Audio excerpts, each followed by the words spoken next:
começo a escuridão. Depois, uma explosão deu origem a sistemas em constante expansão de tempo, espaço e matéria. A cada dia, novas descobertas desvendam os enigmáticos e admiráveis segredos de um lugar que chamamos o Universo. Poderia o nosso Sol ter uma irmã malévola? Uma estrela da morte girando nos confins do Sistema Solar? Será que esta estrela misteriosa semeia a destruição através do Sistema Solar em intervalos regulares, resultando em grandes extinções na história da Terra? Investigando o reino povoado por mundos gigantes e misteriosos planetoides, os cientistas procuram Nêmesis, a gêmea maligna do Sol.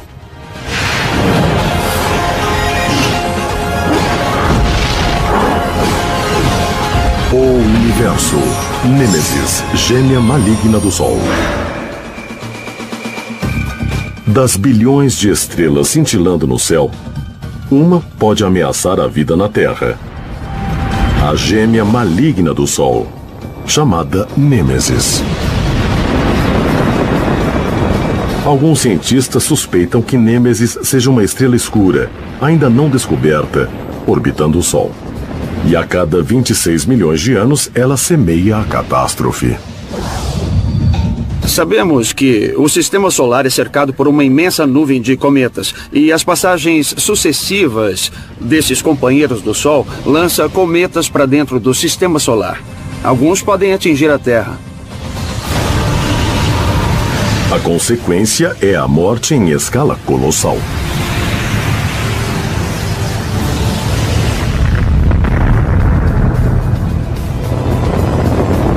Hoje, é amplamente aceito que uma rocha do espaço causou o fim da era dos dinossauros 65 milhões de anos atrás. Hoje, nós estamos convencidos de que o motivo da extinção de uma grande fração de vida na Terra há 65 milhões de anos foi a queda de um cometa.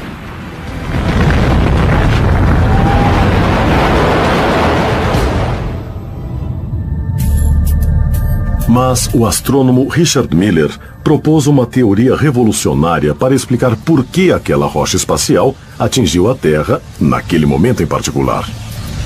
A teoria Nêmesis postula que há uma estrela orbitando o Sol em um período de 26 milhões de anos. É isso. Quase nenhuma outra suposição precisa ser feita. Miller acredita que à medida que Nêmesis se aproxima do Sol, sua força gravitacional lança cometas através do Sistema Solar. Os consequentes impactos resultaram em eventos de extinção em massa na história da Terra. Miller explica como a teoria surgiu. Dois paleontólogos, ao observarem os padrões de extinção, descobriram algo que pareceu totalmente insano. Eles disseram que extinções similares vêm ocorrendo em intervalos regulares de 26 milhões de anos. A descoberta do padrão regular de extinções a cada 26 milhões de anos pareceu impossível de ser atribuída a qualquer evento terrestre. Este é o tipo de coisa que se sonha na ciência. Significa que há algo que não entendemos. Significa que há uma descoberta a ser feita. Então estou tentando imaginar o que é. Miller elaborou uma incrível teoria. A única causa lógica para estas extinções periódicas é um elemento cósmico que orbita o Sol a cada 26 milhões de anos, afetando os cometas a cada aproximação. Em resumo, uma estrela da morte companheira do Sol.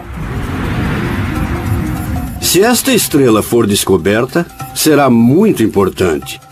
Ela teve um papel essencial na evolução da vida na Terra. Sem ela, talvez os dinossauros ainda existissem. Se Miller estiver certo, a humanidade pode dever sua existência a Nêmesis, a estrela da morte. Afinal, cada extinção em massa varreu um enorme número de espécies do planeta, mas também abriu caminho para o surgimento de outras, incluindo a raça humana.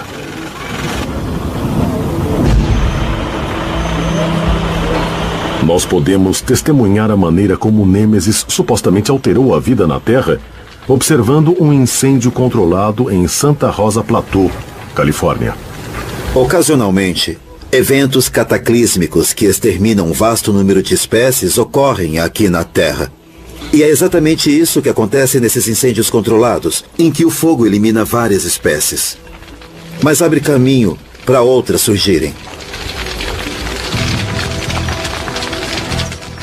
Então eu estou vendo um incêndio atrás de nós. O que está acontecendo? Por que atearam fogo aqui? Nós estamos aqui começando este incêndio para eliminar parte desta vegetação, para exterminar as espécies não nativas e fazer com que as nativas voltem a crescer.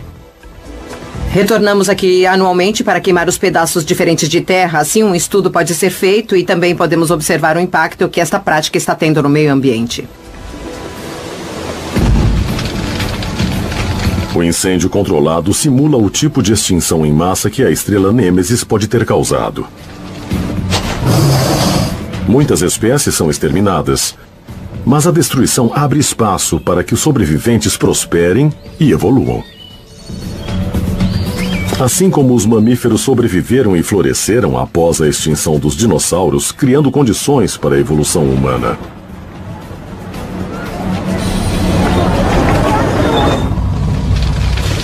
Estes incêndios controlados são realizados anualmente em Santa Rosa e simulam a base da criação da teoria Nêmesis.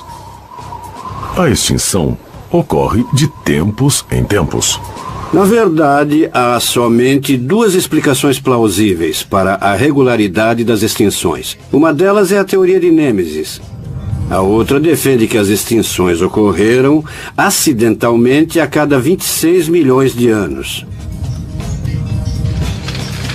Mas como exatamente Nêmesis desencadearia a extinção com a regularidade de um incêndio programado? A possível resposta está em uma região do Sistema Solar conhecida como Nuvem de Oort.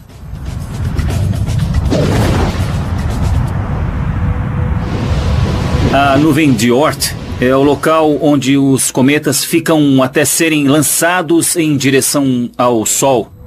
Estas coisas ficam congeladas no espaço, mais ou menos no meio do caminho entre nós e as estrelas mais próximas. A grande maioria dos cometas da Nuvem de Oort orbita a uma distância segura de até 1 ano-luz do Sol. Isto é, até algo perturbar suas órbitas. Ocasionalmente, uma estrela irá surgir e agitar suas órbitas. Esta pequena alteração pode fazer muitas coisas. Pode fazê-los sair e deixar o Sol completamente. Pode mudar levemente suas órbitas, mas uma das coisas que pode acontecer é os cometas serem colocados em rota de colisão com o Sol. Seguindo os movimentos de um malabarista, o astrônomo Greg Laughlin pode nos ajudar a visualizar por que órbitas de cometas são tão vulneráveis aos efeitos de uma estrela errante como Nêmesis. Oi, Greg. Esse é Josh Horton e o recrutamos para nos ajudar a compreender como a Nuvem de Oort realmente funciona. Quantas bolas você consegue manter no ar ao mesmo tempo?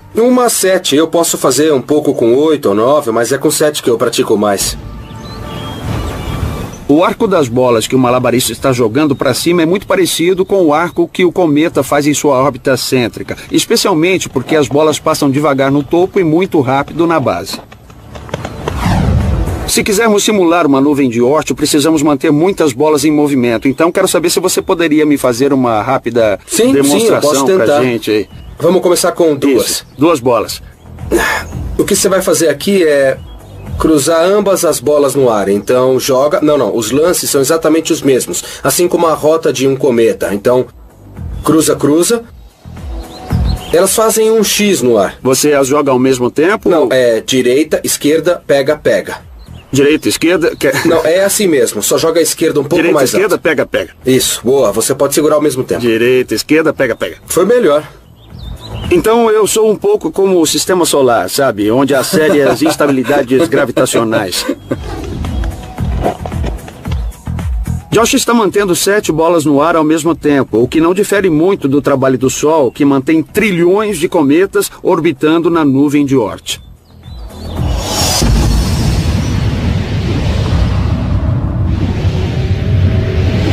Mas, segundo a teoria Nêmesis, o delicado malabarismo do Sol é perturbado por sua irmã gêmea estelar a cada 26 milhões de anos.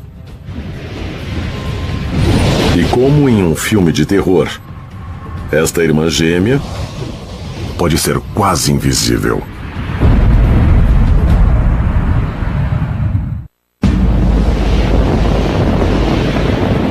Será que o nosso Sol tem uma irmã gêmea maligna? Uma estrela chamada Nêmesis orbitando nos confins do nosso sistema solar? E será que Nêmesis lança cometas da nuvem de Oort em direção à Terra a cada 26 milhões de anos? Às vezes eles são lançados, às vezes orbitam sem perigo até evaporar e sumir. Se houver cometas vagando dentro do sistema solar, então, de certo modo, tudo pode acontecer. O cientista Richard Miller não só teoriza que estes desastres periódicos são causados por uma estrela mortal companheira do Sol, como também acredita que sabe precisamente que tipo de estrela ela é, uma anã vermelha. Uma estrela orbitando o Sol em um período de 26 milhões de anos. Esta é a minha ideia.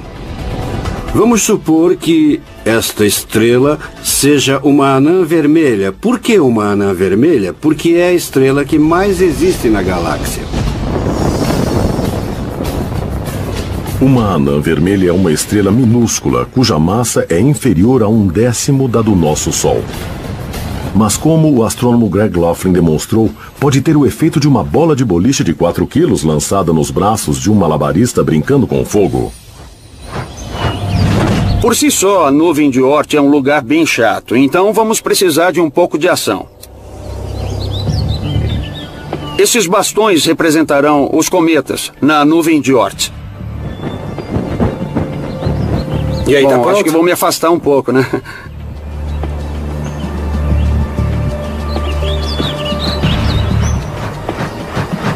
Josh tem os bastões em equilíbrio, assim como os cometas orbitando na nuvem de Oort.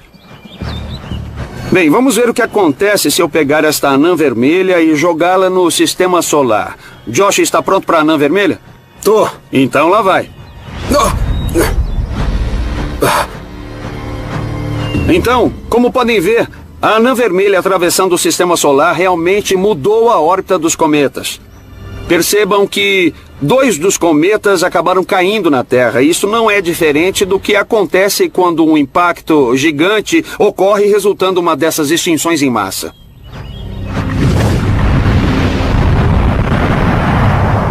Para muitas pessoas, a ideia de que a Terra tem sido vítima de uma série de impactos causados por uma estrela da morte parece improvável. Afinal, quando olhamos para o céu, só vemos um Sol. Mas, de fato, a maioria das estrelas vem em pares. Provavelmente algo em torno de 60% a 70% das estrelas podem ser binárias ou ter um número ainda maior de estrelas no sistema.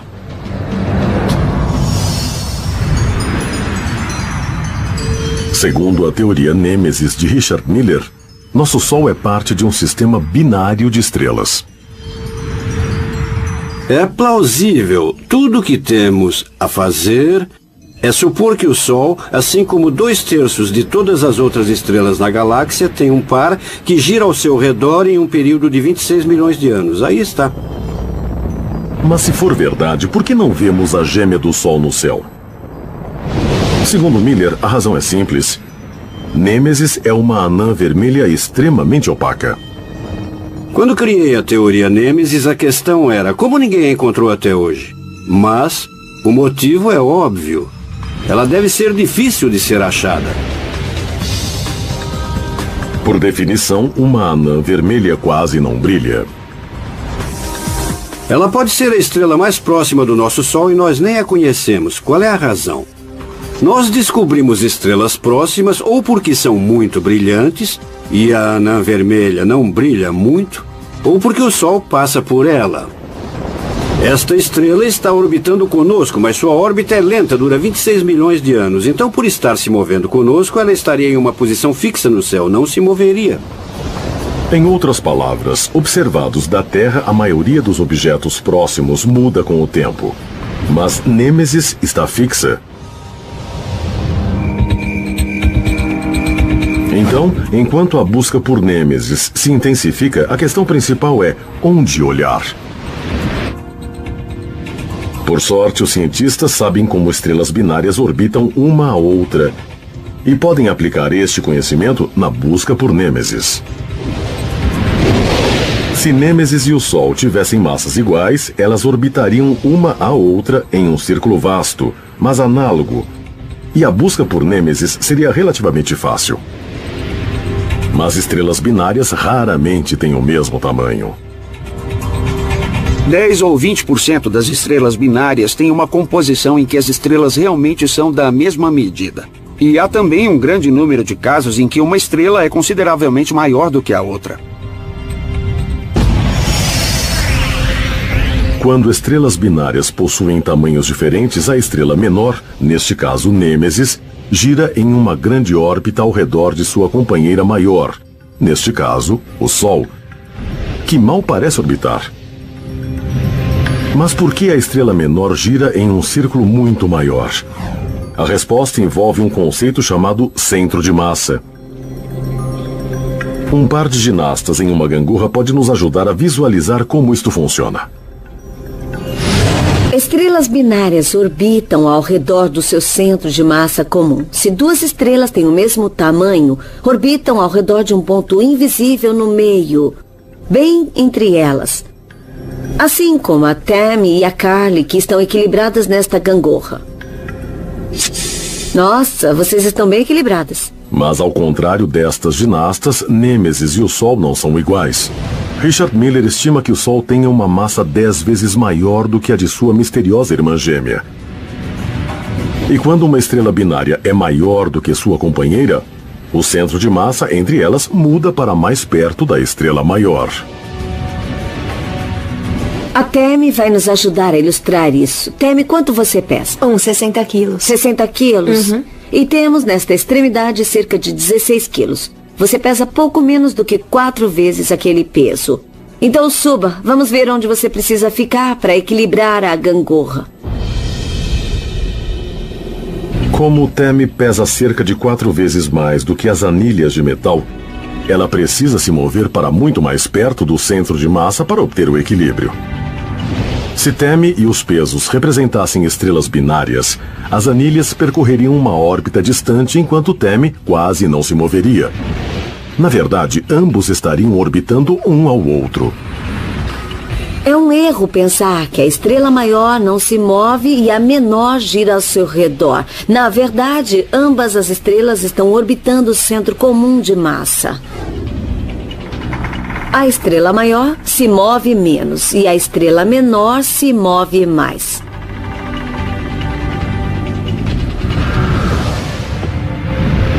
Este conceito é vital para calcular onde Nêmesis pode estar em relação ao Sol.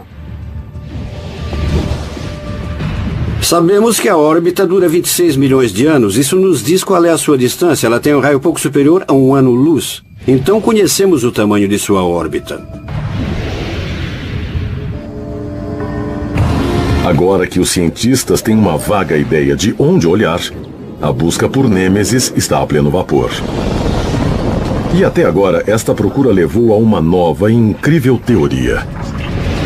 Não apenas o Sol tem uma irmã gêmea não descoberta, como o Sistema Solar pode estar abrigando um grande e desconhecido planeta.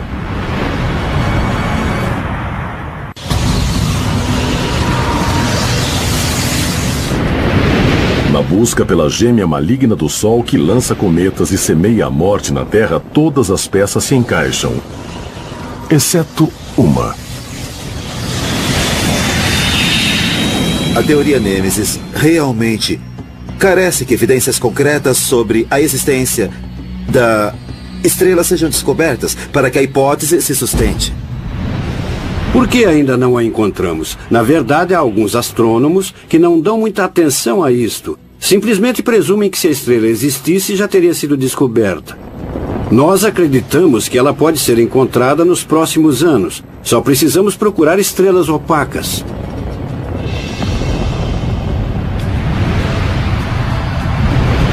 Conheçam o telescópio WISE, Wide Field Infrared Survey Explorer, Uma ferramenta nova e poderosa que pode ajudar a elucidar o mistério Nêmesis. A razão deste telescópio ser tão bom é que ele opera em infravermelho. Ele vê o calor, basicamente.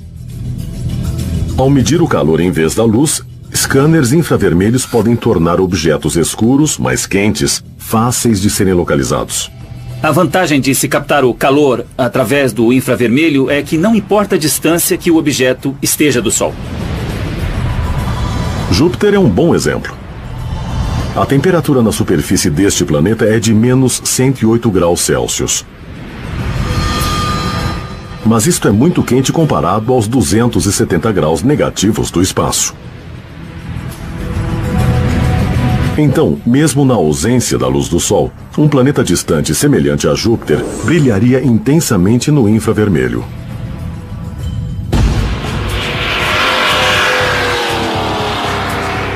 Em uma pista de corridas, podemos ver como o telescópio WISE pode ajudar a encontrar Nêmesis, explorando o contraste de infravermelho entre objetos de temperaturas diferentes.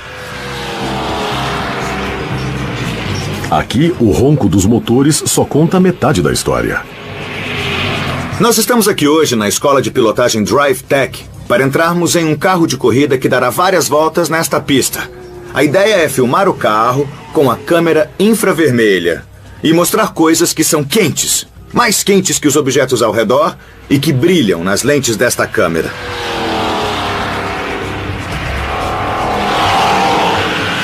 E aí, Ted? Como vai? Muito prazer. O prazer é meu. Então, será o piloto? Sim, senhor.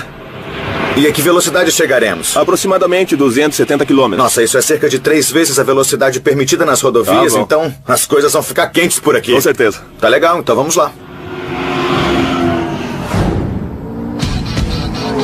Blair Dupree, da Drive Tech, me ajudou a entrar no carro. Você tem que usar isso aqui para proteção. Que capacete legal, hein? Não é bom, muito hein? fácil, porque não tem portas. Você tem que subir e passar pela janela. Coloca o pé esquerdo aí dentro. Tá bom.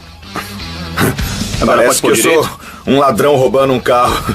Vai, desce até o seu lugar.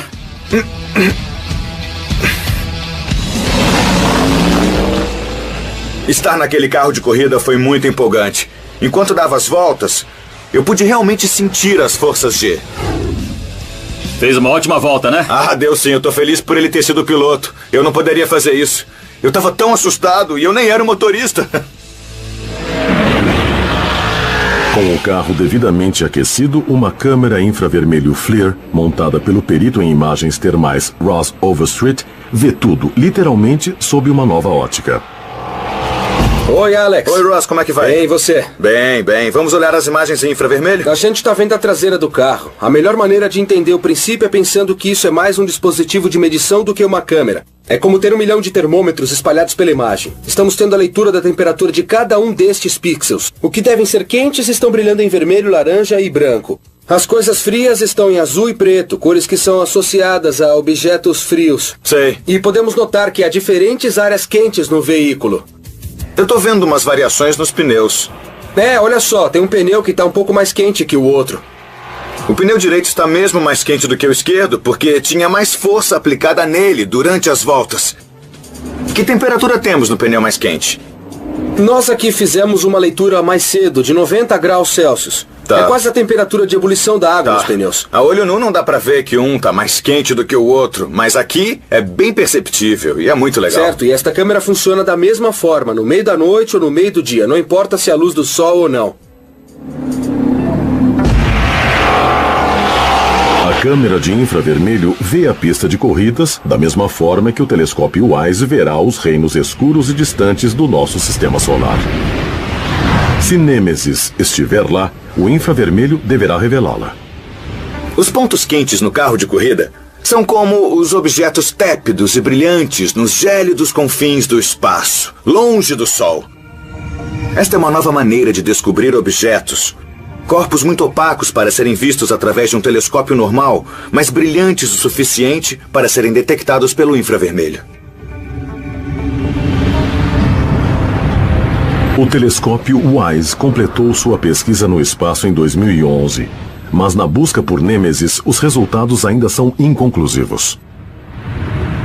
A missão WISE vai levar muito tempo para ser analisada, pois uma quantidade imensa de dados foi coletada pelo telescópio. Cerca de metade das candidatas a Nêmesis ainda não foi estudada, mas nos próximos anos esperamos que a teoria seja comprovada ou derrubada. Até lá o tema é e será polêmico.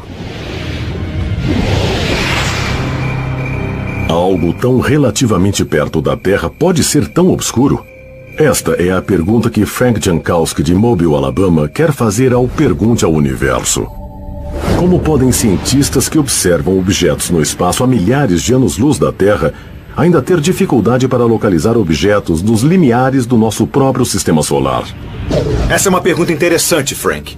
Os objetos a milhões de anos-luz que os cientistas podem ver são poderosos e brilhantes. Eles produzem muita energia por conta própria, como uma estrela explodindo. Mas um objeto próximo aos limites do nosso sistema solar deve ser pequeno e, assim, refletir pouco a luz do Sol. Por isso, não pode ser visto com um telescópio comum. Pergunte ao Universo. Mas enquanto cientistas analisavam dados em busca de sinais de Nêmesis, fizeram uma descoberta inquietante. Embora os cálculos indiquem que Nêmesis não deva se aproximar em alguns milhões de anos, algo parece estar perturbando a órbita dos cometas na nuvem de Oort neste momento. Será que Nêmesis já está sobre nós?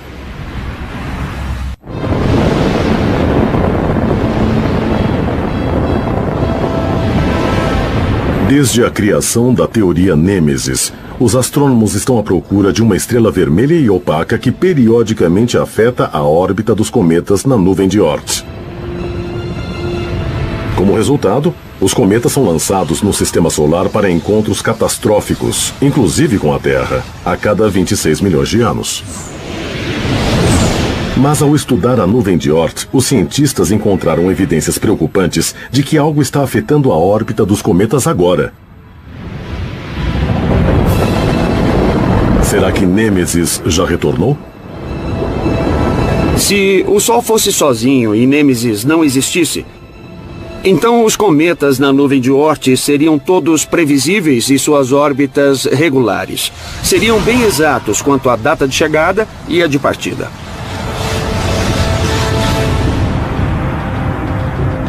Sem a interferência gravitacional de qualquer outro corpo além do Sol, os cometas da nuvem de Oort, como os objetos do malabarista, podem ter órbitas iguais no espaço. Entretanto, isto não é o que alguns cientistas relatam. Quando olhamos para o céu e vemos de onde os cometas estão vindo, a rota deles tende a se concentrar em uma certa região do espaço. Uma explicação possível para isso é que esta inclinação está sendo provocada por perturbações gravitacionais de um objeto que está lá, oculto. Com base nestas observações, os cientistas supõem que um grande objeto está perturbando a nuvem de Oort. Eles fazem isto da mesma forma que os agentes de trânsito deduzem que um acidente está atrapalhando o tráfego de Los Angeles.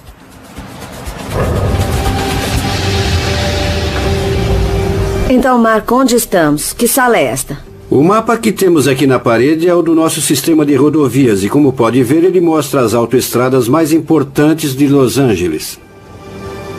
Os pontos verdes representam o fluxo de tráfego normal. Já os vermelhos indicam que algo está fazendo o tráfego congestionar.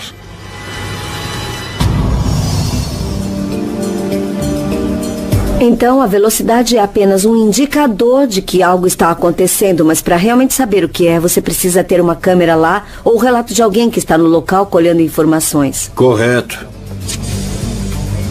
Os astrônomos têm este problema todo o tempo. Eles tentam entender o que não podem ver. Na astronomia, frequentemente deduzimos a existência de algo. Não porque podemos vê-lo, mas porque notamos a influência que a coisa tem nos objetos ao redor.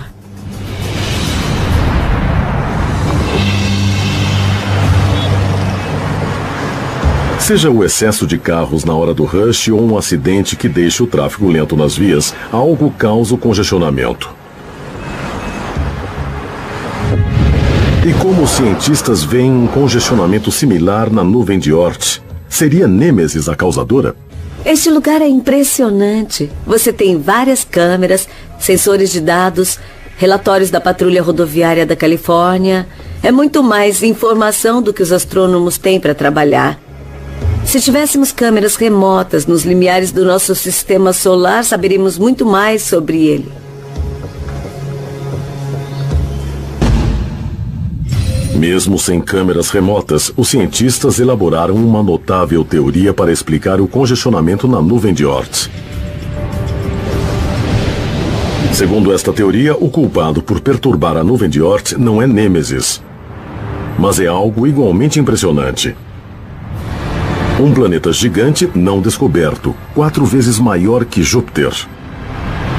Em resumo, o maior planeta do Sistema Solar. Os cientistas sugerem chamá-lo de Tyche. Em poucas palavras, Tyche é uma Nêmesis Light.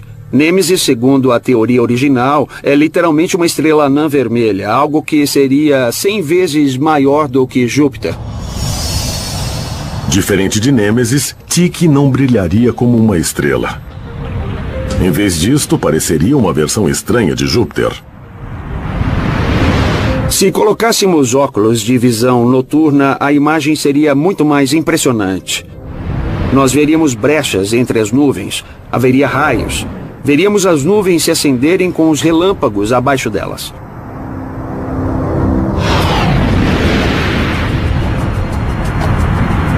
Tyche pode perturbar a órbita de cometas na nuvem de Oort, mas não pode ser a fonte das periódicas extinções na Terra. Primeiro, sua suposta posição o coloca em uma órbita de 1 milhão de anos, não de 26 milhões como Nêmesis. Segundo, Tyche é muito pequeno. Tyche realmente não tem força gravitacional para deslocar cometas e lançá-los na Terra, causando extinções periódicas, realmente reorganizando a nuvem de Oort. Os únicos efeitos que ele causaria seriam pequenas inclinações, mas não teria força para lançar cometas aparentemente vindos de lugar nenhum.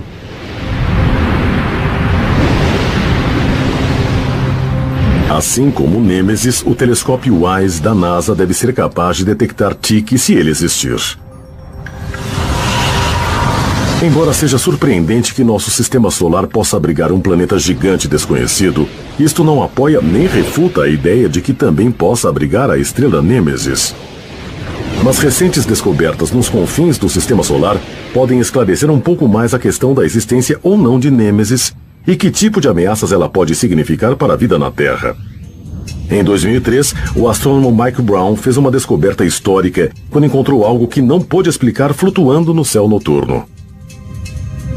Eu me lembro do dia em que descobri Sedna. Olhando para ele na tela do meu computador, olhando aquelas imagens, minha primeira reação foi: isto não pode ser real, está tão distante, não existe nada assim no sistema solar. O que ele encontrou vem a ser um planetoide menor que a nossa Lua, agora chamado de Sedna. Mas Sedna apresenta um dilema científico. Em seu ponto mais próximo, Sedna fica cerca de 3 vezes mais longe do Sol que Plutão, em uma região onde astrônomos nunca esperariam encontrar corpos planetários. É o lugar mais frio e distante que conhecemos em todo o sistema solar. Se você estivesse na superfície de Sedna e segurasse um alfinete com os braços esticados, com a cabeça deste alfinete você poderia cobrir o Sol. Além de habitar uma região distante e inesperada, Sedna também realiza uma órbita elíptica radical através do sistema solar. A questão é que não há nada próximo ao Sedna que explique esta órbita tão distante e tão extrema. No local onde ele está agora, nada pode afetá-lo. Sedna não chega perto de nenhum planeta e nenhuma estrela jamais chegou perto dele. Então, o que fez Sedna entrar nesta órbita singular? Em teoria, teria Nêmesis, a estrela da morte, alguma coisa a ver com isso? Para Brown, os saltos em uma cama elástica oferecem uma maneira de compreender como Sedna acabou em uma órbita que permanece um mistério para os astrônomos. Aqui atrás eu tenho uma barra de medição que indicará a altura dos meus pulos em intervalos de 60 centímetros, como vemos aqui. E o que os saltos devem representar é a distância do Sol que estou em minha órbita. Em uma órbita planetária normal, em uma órbita planetária circular, o planeta gira em torno do Sol, permanecendo sempre a mesma distância do Sol. É a mesma coisa comigo aqui na cama elástica, sempre a mesma distância do chão. Em outros tipos de órbitas, em vez de um movimento circular, podemos ter um movimento elíptico ao redor do Sol. O corpo se afasta do Sol e volta em direção a ele. O corpo se afasta e retorna. Isto seria como pular desse jeito na cama elástica. A gravidade nos mantém em órbita. Então, quando atingimos o ponto máximo no salto, a gravidade nos puxa de volta. Então, contanto que nada aconteça comigo, eu ficarei nesta órbita para sempre, subindo e descendo sempre na mesma altura.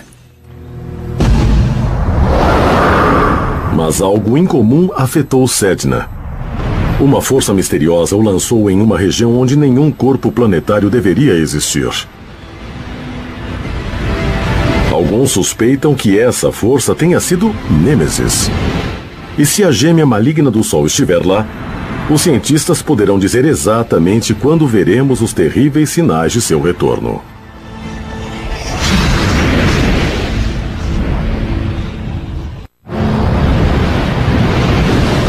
Na busca dos astrônomos por uma estrela da morte chamada Nêmesis, que periodicamente pode causar a extinção em massa na Terra, a recente descoberta de um pequeno mundo chamado Sedna pode ser essencial. Bilhões de anos atrás, Sedna girava ao redor do Sol como outros planetas em uma órbita quase circular. Mas então, dois eventos estranhos ocorreram. Primeiro, algo lançou Sedna em uma órbita extremamente elíptica. Então, algo empurrou essa órbita para tão longe que parece desafiar qualquer explicação lógica. A primeira questão, o que causou esta órbita elíptica, é facilmente explicada.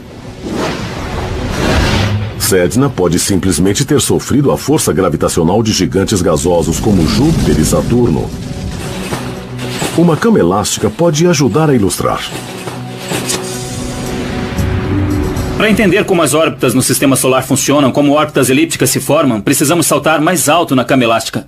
Eu não consigo fazer isso, então, Ken, eu vou precisar de você. Ah, maravilha, já estou pronto. Deixa eu sair do caminho.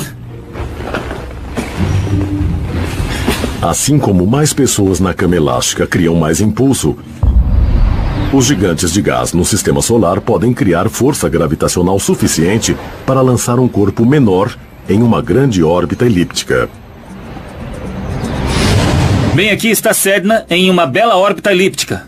Mas então Sedna se aproxima um pouco de um dos planetas. Logo que isto acontece, a gravidade extra do planeta dá ao Sedna um pequeno empurrão, aumentando ainda mais sua órbita elíptica. Então, chega perto de outro planeta, Júpiter. Aqui vem Júpiter. Ele salta ainda mais alto. Com a força de Júpiter, podemos lançar Sedna para fora do sistema solar.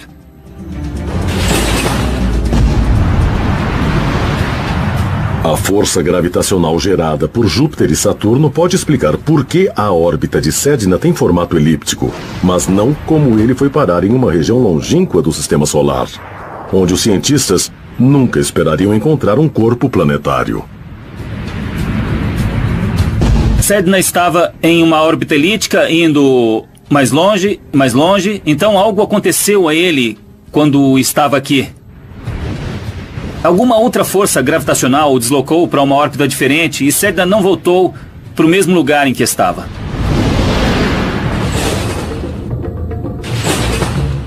É como se uma segunda força gravitacional estivesse passando por lá e arrastasse Sedna para outra cama elástica. Então ele orbitaria uma região inesperada.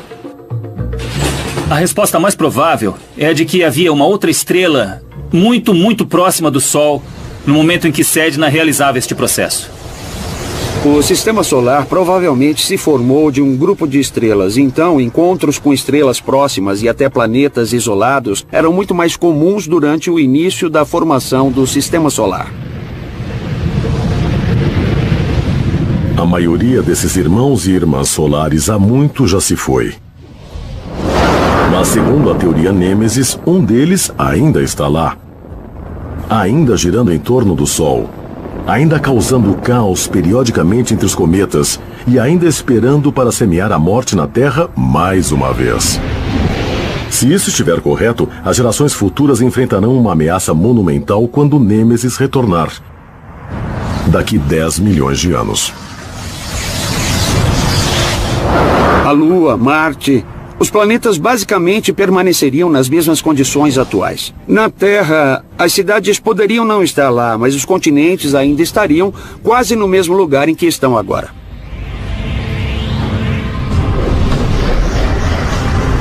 Mas, segundo a teoria Nêmesis, uma grande mudança está ocorrendo a 1 ano-luz do Sol.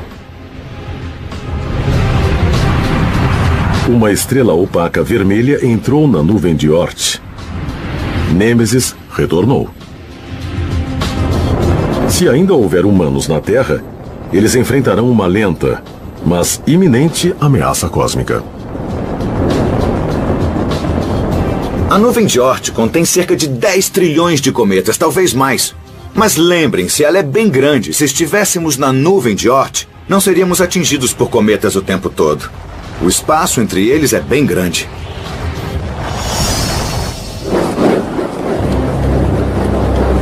Como uma bola de boliche nas mãos de um malabarista, Nêmesis simplesmente empurra alguns cometas para fora de seu caminho. A nuvem de Oort tem uma região vazia no meio. Foi limpa por Júpiter e pelo Sol. Nós vivemos nesta região. Mas com a aproximação de Nêmesis, o interior do sistema solar se tornará um estande de tiro. No começo haverá um pouco mais de cometas que o normal e de repente serão só cometas passando a toda hora. E no auge, poderá haver de 1.000 a 10.000 cometas por ano no céu.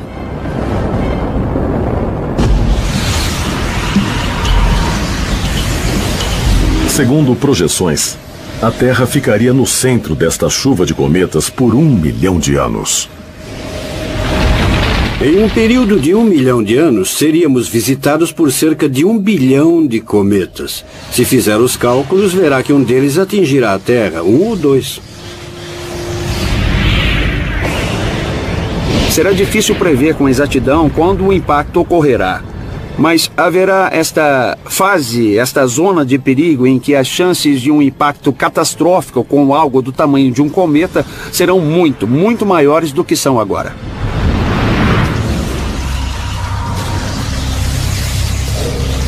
Será que o impacto levaria a outra extinção em massa na Terra? Talvez, mas somente se deixarmos isso acontecer.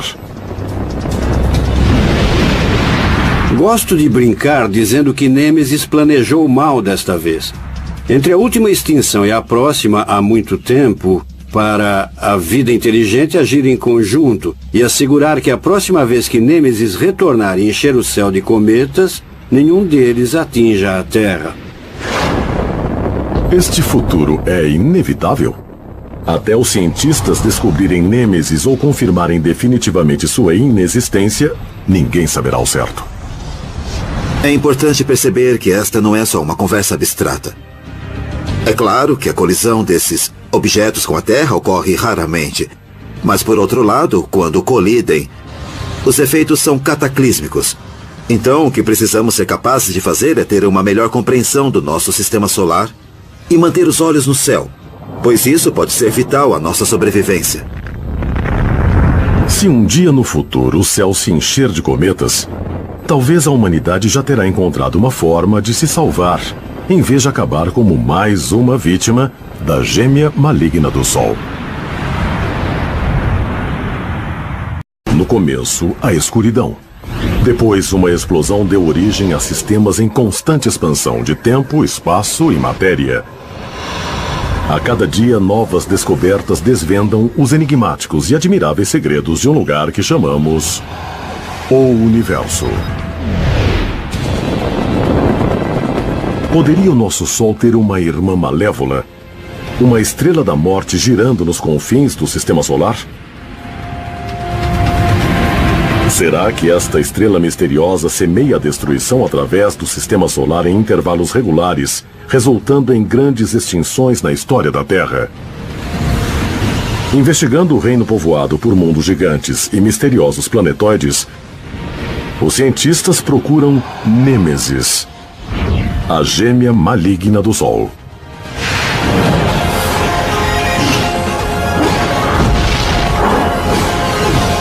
O Universo. Nêmesis, gêmea maligna do Sol. Das bilhões de estrelas cintilando no céu, uma pode ameaçar a vida na Terra. A gêmea maligna do Sol, chamada Nêmesis. Alguns cientistas suspeitam que Nêmesis seja uma estrela escura, ainda não descoberta, orbitando o Sol. E a cada 26 milhões de anos, ela semeia a catástrofe. Sabemos que o sistema solar é cercado por uma imensa nuvem de cometas e as passagens sucessivas desses companheiros do Sol lançam cometas para dentro do sistema solar. Alguns podem atingir a Terra. A consequência é a morte em escala colossal.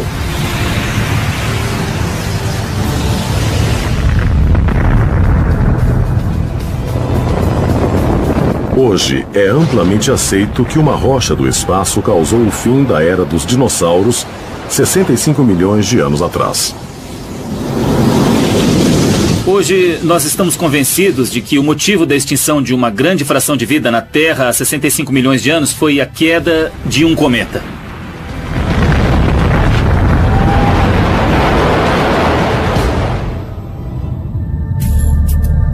Mas o astrônomo Richard Miller propôs uma teoria revolucionária para explicar por que aquela rocha espacial atingiu a Terra.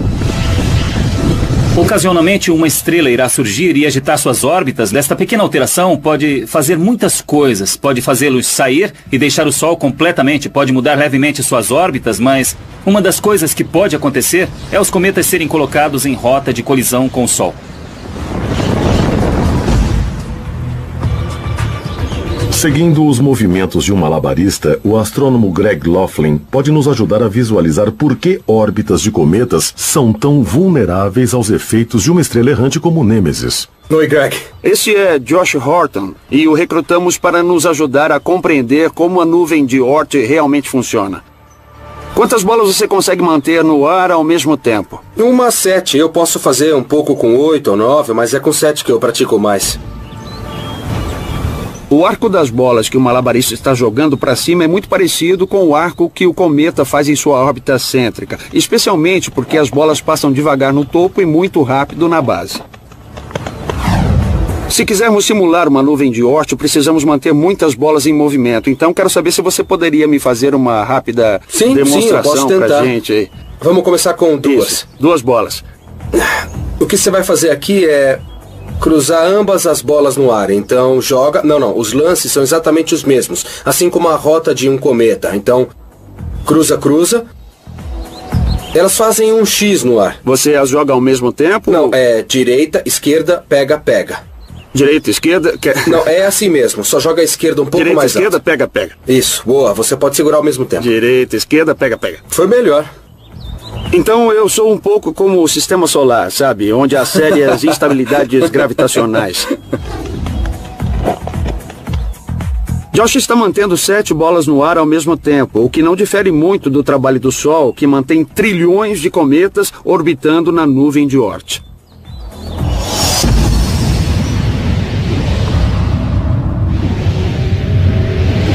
Mas, segundo a teoria Nêmesis, o delicado malabarismo do Sol é perturbado por sua irmã gêmea estelar a cada 26 milhões de anos. E como em um filme de terror, esta irmã gêmea pode ser quase invisível.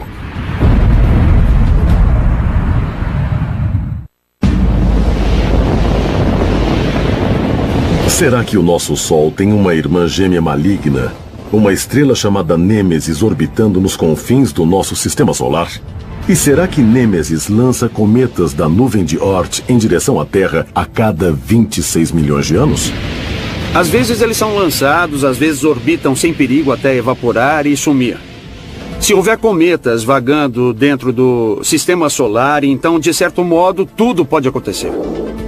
O cientista Richard Miller não só teoriza que estes desastres periódicos são causados por uma estrela mortal companheira do Sol, como também acredita que sabe precisamente que tipo de estrela ela é, uma anã vermelha.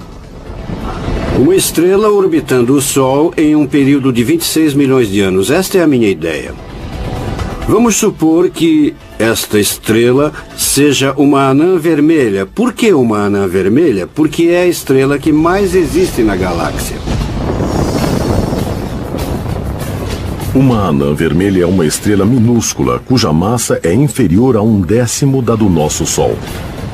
Mas como o astrônomo Greg Laughlin demonstrou, pode ter o efeito de uma bola de boliche de 4 quilos lançada nos braços de um malabarista brincando com fogo. Por si só, a nuvem de Oort é um lugar bem chato, então vamos precisar de um pouco de ação. Esses bastões representarão os cometas na nuvem de Oort. E aí, tá pronto? Acho que vou me afastar um pouco, né?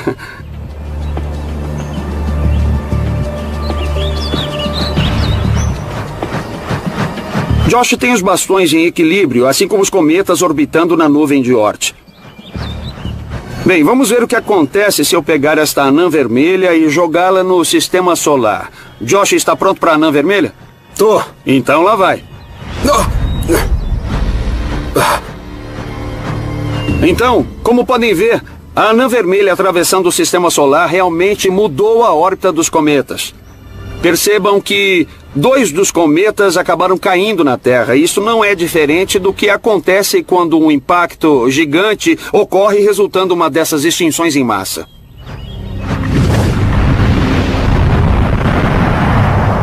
Para muitas pessoas, a ideia de que a Terra tem sido vítima de uma série de impactos causados por uma estrela da morte parece improvável. Afinal, quando olhamos para o céu, só vemos um Sol. Mas de fato, naquele momento em particular. A teoria Nêmesis postula que há uma estrela orbitando o Sol em um período de 26 milhões de anos. É isso. Quase nenhuma outra suposição precisa ser feita. Miller acredita que à medida que Nêmesis se aproxima do Sol, sua força gravitacional lança cometas através do sistema solar. Os consequentes impactos resultaram em eventos de extinção em massa na história da Terra. Miller explica como a teoria surgiu. 2 paleontólogos, ao observarem os padrões de extinção, descobriram algo que pareceu totalmente insano. Eles disseram que extinções similares vêm ocorrendo em intervalos regulares de 26 milhões de anos. A descoberta do padrão regular de extinções a cada 26 milhões de anos pareceu impossível de ser atribuída a qualquer evento terrestre. Este é o tipo de coisa que se sonha na ciência. Significa que há algo que não entendemos. Significa que há uma descoberta a ser feita. Então estou tentando imaginar o que é. Miller elaborou uma incrível teoria. A única causa lógica para estas extinções periódicas é um elemento cósmico que orbita o Sol a cada 26 milhões de anos, afetando os cometas a cada aproximação. Em resumo, uma estrela da morte companheira do Sol. Se esta estrela for descoberta, será muito importante. Ela teve um papel essencial na evolução da vida na Terra. Sem ela, talvez os dinossauros ainda existissem. Se Miller estiver certo, a humanidade pode dever sua existência a Nêmesis, a estrela da morte. Afinal, cada extinção em massa varreu um enorme número de espécies do planeta, mas também abriu caminho para o surgimento de outras, incluindo a raça humana.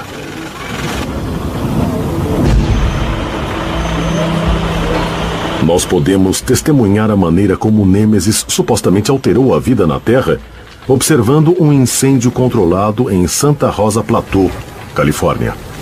Ocasionalmente, eventos cataclísmicos que exterminam um vasto número de espécies ocorrem aqui na Terra. E é exatamente isso que acontece nesses incêndios controlados, em que o fogo elimina várias espécies. mas abre caminho para outras surgirem.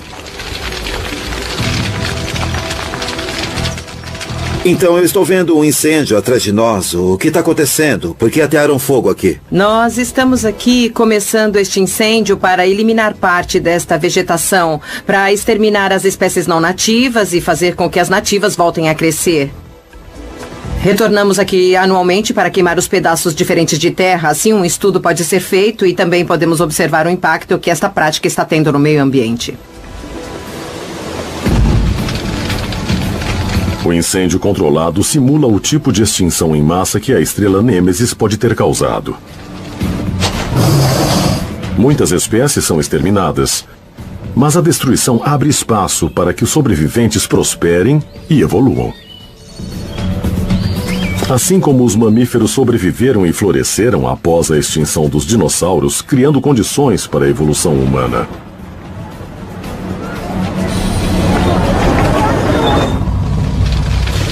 Estes incêndios controlados são realizados anualmente em Santa Rosa e simulam a base da criação da teoria Nêmesis. A extinção ocorre de tempos em tempos. Na verdade, há somente duas explicações plausíveis para a regularidade das extinções. Uma delas é a teoria de Nêmesis. A outra defende que as extinções ocorreram acidentalmente a cada 26 milhões de anos. Mas como exatamente Nêmesis desencadearia a extinção com a regularidade de um incêndio programado? A possível resposta está em uma região do Sistema Solar conhecida como Nuvem de Oort.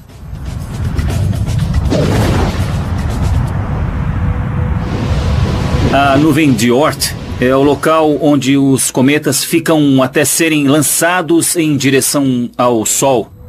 Estas coisas ficam congeladas no espaço, mais ou menos no meio do caminho entre nós e as estrelas mais próximas.